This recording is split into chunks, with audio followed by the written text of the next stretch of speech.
صلى الله عليه وسلم ڕۆکاتە هۆزێک کە ڕووکانە سەرۆکی هۆزەکەیە بەهێزترین زۆرانبازی عەرەبە لە هەموو نیوەدوورگەی عەرەبا کەس نییە بیدا بە عەرزە. ڕووکانە ئەڵێی محەممەد من ئەم شتانە نازانم، وەرە زۆرانبازیەکم لەگەڵ کە ئەگەر برتەوە ئەو مسلمانە بن. پێغەمبەری خوا صلی الله علیه و سلم ڕازیە بێ، غیرەتی هەبووە پێغەمبەر صلی الله علیه و سلم ڕازیە بێ زۆرانبازی بکە لەگەڵ ڕووکانەیە.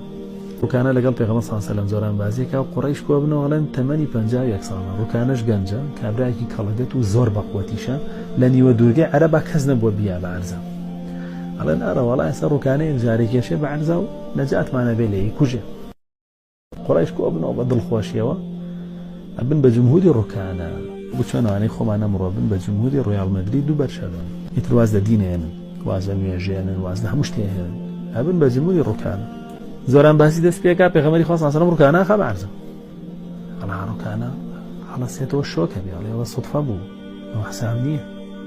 قوڕەیش هەمووی ئەڵێ ئەوە حساب نییە، ئەوە سوتفە بوو. 11 جاریکە ڕووکانە دا بە عەرزە. بۆ شوێ لێ بات